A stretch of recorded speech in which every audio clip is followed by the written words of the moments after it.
purple cotton, leafed tapestry, and worn burgundy wood, where we sit at the edge of the kitchen, a gray dog muffled on the back porch. Only the kombucha ferments in the brown burnished jar, ginger, lemon, yellow as the inside of the Anaheim pepper. Oh, hello and welcome. Come on into my Coca-Cola kitchen. Oh, well, look at these lovely peppers I picked up at the local grocery store. Peppers. Look at these scrumptious, thick-skinned, perfectly green peppers.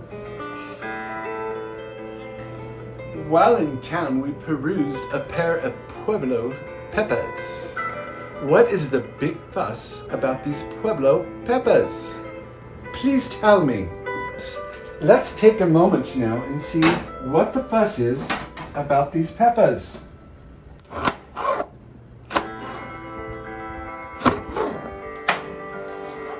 Look at that color.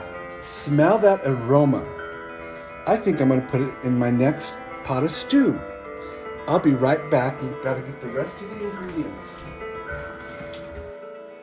The waxy skin from stem to tip, thick, juicy, stuffed with cheese and smothered with green chili.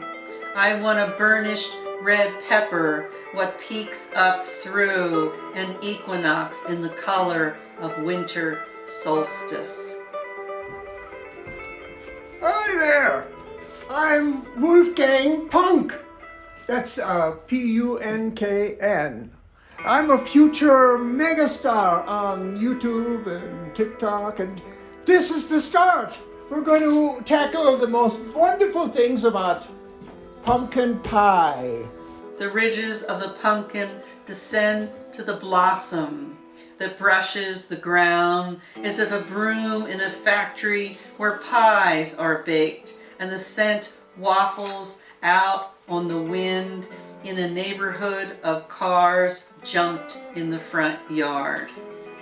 Now, there's one thing though about pumpkin pie. Everybody else's pumpkin pie, it's just pumpkin. You know what I mean? There's something one note about it, but not my pumpkin pie.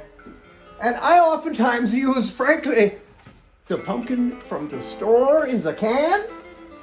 And also another thing that you could do is, because this is also orange, right? I mean, really, it's so great with pumpkin pie.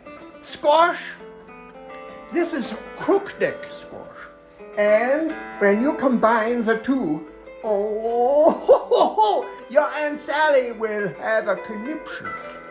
Aunt Sally loves her crook neck squash, the way the neck rounds to belly, as if looking out over the reservoir in a storm, wind whipping as the river rushes to the dam, the underside of waves orange in the descending sun.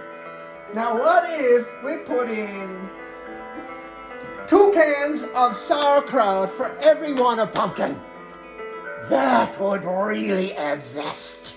And if there's anything we want, you will infuse your pumpkin pie with tuna.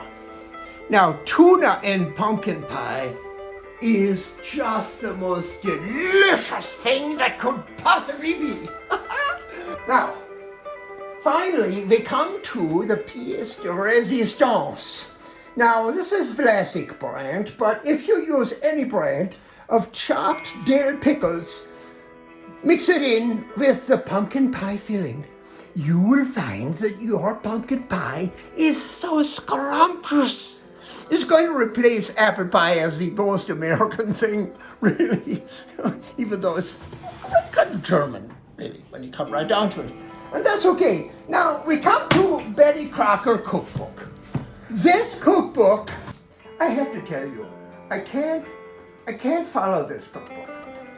The way it wanders off the counter, falls on the floor, opens its spine as if in a kombucha-crazed delirium.